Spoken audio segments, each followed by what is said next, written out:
Hello, everyone, and welcome to another episode of Key Steps brought to you by the Advanced Workplace Institute. These are short 10-minute discussions that many of you know, which allow the audience to participate via chat.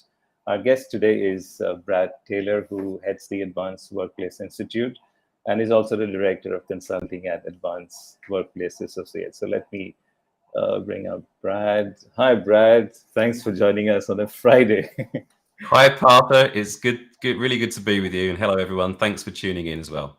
The smiling and cheerful Brad who's always smiling. Now, imagine if we did this session without our cameras on. You'll miss all the smiles and you'll miss the body language. And you'll have an entirely different experience, right? An experience which is actually more like a podcast. By the way, we have an excellent podcast that you can find the details of on our on our website. But that's a completely different experience. Uh, it's something that you listen to while you're taking a walk or driving. So in a way, turning off the camera makes it a different experience. Now, at the workplace, and we got used to working online over the last 2 years. So much so that sometimes people actually meet online when they're just sitting across the hall. Virtual collaboration tools have replaced different types of employee interactions or meetings. Virtual meeting is based on a conversational model. The meeting is filled with conversations, but there is certain type of employee interactions which are not purely conversational. And think about Scrum meetings. Think about an ideation meeting. And this is not only conversation. It has talk, it has silence, it has coffee, it has body language, it has a smell of coffee, all of that. Little pat on the back, maybe. But when you try to mimic some of these interactions through an online collaboration tool, I think we're missing a lot of these other things, which are besides conversations. And in some of these interactions, you have maybe one or two people who actually do not put on the cameras. So it's almost like you're entering an ideation meeting blindfolded. Now, would you really do that in the real world? Probably not, right? So trying to mimic all employee interactions through online means without a strategy or some rules may actually do more harm than good. So, Brad, coming to you, do you think it's fair to say that organizations need to have a strategy for virtual collaboration? I think it does, Partha. It's one of those topics that when we talk about it with line managers and directors of organizations, sometimes we get the response that comes back that says, well, do we really need a strategy or do we really need a set of instructions that just tell people how to behave in a meeting and how to work together? But the answer actually is yes, it really does help, because without that, people will come to their own conclusions about what they think is acceptable. Now, when we worked in the offices, it was clear what was acceptable because it was built on custom and practice and culture that endured over many, many years. And then suddenly, everyone's thrust into a situation where it's not that anymore. The rules are being recreated and remade up. So therefore, people will jump to their own conclusions about what they think is acceptable and what isn't. That's an issue. Secondly, as new people join the organization, they've got to learn what these norms are about how we all work together and how we interact with one another. So it makes sense for a company just to spend a little bit of time and think about this and think, actually, what are we trying to achieve from collaboration? And how do we therefore want people to be able to do this effectively and consistently? Right. And if I may ask you, these rules that you speak about, what are the do's and don'ts? Actually, let me use the right word. What are the key steps while developing such a strategy, Brad? Okay, well, yes, it does help to have a number of key steps. Clearly, there's a lot of things you could do, but here are the ones that we would say at the Advanced Workplace Institute are particularly worth thinking about. And the first one, unsurprisingly perhaps, is have a clear IT strategy. Know what types of collaboration tools you're going to use. Because again, human nature is such that, especially in this day and age, we all have our own tools that we like to use and our preferred devices that we want to use as well. And that's great, because we get a lot of passion and enjoyment using our own devices and our own apps. But imagine if you have an entire organization trying to deal with that. That's a lot of systems and processes that you've got to stay on top of and check to make sure that you're actually on top of work. And then trying to remember that document I was working on, was it shared via WhatsApp? Was it shared by Microsoft Teams? Was it a Zoom thing? Is it in my Outlook folder? Where is it? We can't have people working in that sort of way. And that just adds to the cognitive load that people are experiencing when they're trying to get through their day-to-day working lives. So we don't want that. We want the other people to, as quickly as possible, get to a sense of autopilot. So they're working in a way that's habitual and they're having to think more about the actual work itself rather than how do I use the technology or what app are we doing this in. So have an IT strategy, make sure it's clear and articulate it to the organization, and don't allow, for these sometimes referred to as the shadow IT policy to take effect, where people are permitted to use their own tools and use their own software because nobody addresses it. It doesn't actually help. So make sure that's clear. Secondly, have a work at putting together a working together agreement.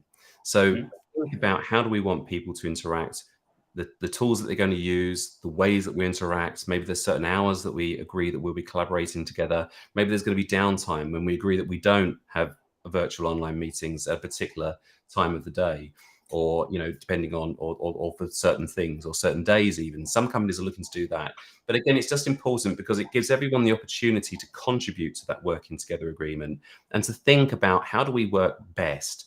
If I want to share a document with you, Partha, do I email it to you or do I put it in a shared folder and we can both collaborate on it at the same time? And let's set those things out, and that becomes then our template when new people come into the organization. The third key step I'd say is don't forget that well-being matters. When we all work together and we were physically present with one another, it's very much more easier to be able to pick up if someone's not okay, or if they're not understanding something, or there's a bit of an issue, because we sense it in body language in addition to the words that are being said. But when you're working in a much more remote way, there can be a tendency for people to, like you were saying earlier on, to turn off their cameras. And that can signal actually a problem. If someone's not in a good space, it may be they're turning their camera off because engaging is just going to be a little bit too much for them. There could be other reasons, like it could be environmental or bandwidth. But just have a think about well-being, and therefore having these parameters about we'd like to have cameras on if possible, just so we can make sure that everyone's okay and we can try to pick up on the nuances of body language that are going on, and that we have visual connection with one another when we're collaborating and conversing with one another, because communication is so much more than just verbal. It's being able to see people as well. And then the final piece that I would say is a critical one and sometimes gets easily overlooked, is make sure that you're putting in place development plans so that people know how to use all the apps and the software that you use within the organization. There's so much that this collaborative technology can do. And even the supportive apps, the apps that we use for documents or for spreadsheets or for putting presentations together, actually have a lot of built-in features that make life a lot more easier for everyone if we all follow the way that things are put together. If we think about a Word document, for example, you can format headings and you can format text, and it makes it so much easier just to change everything. And it's by getting people to know and understand how to use that and then all use it in the same way that gradually you're speeding up the machine of the organization to be able to operate much more on autopilot, do things much more effectively and much more quickly as well. Right. In fact, I did have a follow-up question on the cameras and the working together agreements, but I think I'll just hold on to my question for a bit because we're actually getting some good questions from the audience.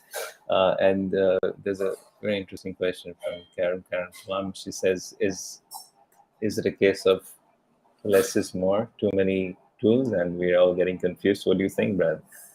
Thanks, Hi, Karen, for Karen. the Thanks for question. that question. Yes, absolutely. Less is more, and trying to have a simple approach to your IT strategy is I'd say a very important thing to do. A lot of these apps can do some amazing stuff, and typically some apps will be able to do things that other apps can't do.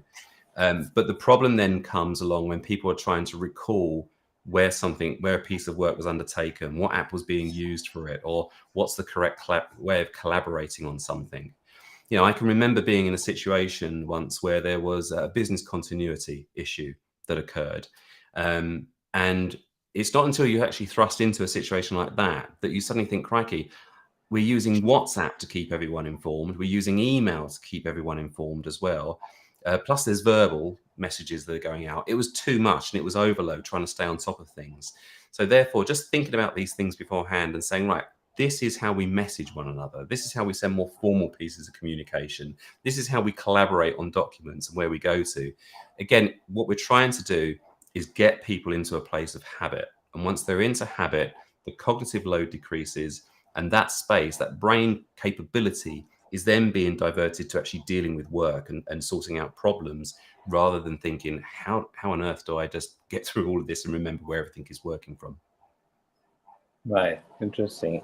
We have another question from Sivani. Can you see the question there, Brad? Yes, I can. So in this new world of hybrid working, are we trading off our own personal flexibility for relationship building? Hi, Sabani. Thank you very much for that question. This one of the issues that we have, having gone into this new way of working, is that we've had to rethink the way we do everything. And similar to what I was saying just a moment ago, where we're not working on autopilot anymore, and we're not bumping into people around the office. We're having to put a little bit more intentionality into the way we do things, and that includes relationship building as well. Typically, we'd expect to see our own team members probably day to day through video interactions and such like, but actually further afield than that, people who are joining the organization, we're no longer bumping into in the coffee queue or when we go into the elevator up to another floor. And without that, we tend to start losing the cohesion that can exist within organizations. So much so that some organizations are saying we're starting to see a higher turnover of employees, people leaving us who joined in the last year or so, because they're not really forming that attachment that used to be formed when they're much more physical in an office space. So we just need to rethink about the way that we do that. And again, going back to this idea of having working together agreements, just helps frame it to say this is how we will stay in touch with one another and make sure that we do foster those relationships. But what we don't want is people finding that they're having to do that all the time. And I think that's where Sabani's question is going is, crikey, have I got to spend all my time just on video calls and fostering relationships? No, it doesn't need to be like that. I mean, a crucial part of remaining healthy and being able to function fully is being able to have downtime as well. And therefore, it is important that as an organization, we determine when those downtimes are and what can we do if we're business leaders in order to ensure that our people are protected in a way that they can have that downtime and they can have that flexibility as well. Yeah, no, thanks, Brad. Interesting question. Are there from a moon effect? Okay, whoever you are, thanks. Lovely name, by the way. Interesting question. Are there situations when where communicating or collaborating via VC technology just does not work? Have you seen this, Brad? It's a brilliant name, Moon Effects. I love that. Thank you. Yes, I think there will be situations where it just doesn't work. Some of it actually will depend on the people involved as well, because remember, we are all different and we all have varying degrees of extroversion or introversion, depending on how we like to engage with this, and also our own level of comfort of engaging through this type of technology. This working through a video call is quite intense because we tend to establish a much more direct sense of eye contact if we have our cameras on with the other person. Plus, we have our own reflection coming back at us, which, funnily enough, you never see on Star Trek. They don't have their own little image coming back at them on the screen there, but we do with the technology that we use. And that can actually be quite intimidating for some people. And as such, sometimes it can cause people not to open up as much as perhaps they would feel comfortable doing. Or it could be generational, where certain generations are less comfortable with using this type of technology. So if you're dealing with a situation where perhaps you're a line manager and you've got to give someone a little bit more difficult, challenging feedback, it may be easier if that's carried out more in a face-to-face physical environment where you can be closer together and you can just read the nuances of body language and just make sure that the message is landing in the way that you want it to. And then if anything goes wrong with that call or that conversation, you're more in the vicinity to pick up on it straight away rather than just have somebody terminate the call and you're left hanging knowing whether or not that's gone well. So I think things where sensitive messages need to be conveyed, you've got to weigh up, how well do I know the individual? What sort of relationship have we got? What's their own level of comfort have I observed in the way that they like to engage over this sort of medium? And then is it something that would be better done face to face, or actually is it such that we could do this over a video call? Yeah, indeed. Brad, you spoke about generations. There could be generational issues, and I've seen this in organizations as well. And the fact that we have like what 3-4 generations in every office nowadays. Yeah. I mean, how do you ensure that everyone is competent and confident with all these different tools? And this is one of the ever increasing roles on a line manager, really, in that if you're a line manager, you really do need to understand all of your people as an individual and think about what is their level of comfort, their familiarity with technology, where are they on their own development plan within the role that they do, and how they go about doing it. So I think it's worthwhile just to spend a moment thinking about who have we got in our teams, and how can I best support them to get to the right level of comfort and fluidity that we need them to have with this piece of technology, and discuss it with them. There's nothing worse than feeling like you don't really get the technology, but you don't know whether you can talk about it. But you've got the sense everyone else knows that you're the problem person when it comes to collaborating on the whiteboard, and you can't even find where your cursor is on the screen. It just helps to talk about it and get these things gently out into the open, and then demonstrate what sort of support is going to be there, which goes to that key step of actually just let's have some development plans in place for people and make it as transparent and as supportive as possible, so that they know it's okay and we're going to help them get to where they need to be. Indeed, interesting comment from Karen. Thanks, Karen. I think people actually assume that we had more cohesion than we actually did when we were in the office, because we used to interact more. What do you think, Brad? Yes, thanks, Karen. It's a good question. Yes, I know that we all talk about sort of the fabled watercolor, don't we? And how we all met around this and talked about it. I don't think I ever did, but certainly in the coffee queue, I would talk to people, and there's certain people who I'd meet, and as I said, in the elevator going up to different floors, it's always nice to talk to. But actually, I've worked in organizations where people would say, actually, it feels different depending on which floor of the organization that you work in terms of the culture and the dynamics that are going on within there as well. So I think there can be a tendency sometimes to overplay how great it was. It's a bit like whenever I talk about a camping trip that I've been on in the past, like, it was the best thing ever, but at the time I hated it.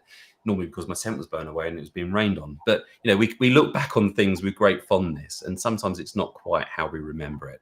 I think the key thing really is it's all about intent.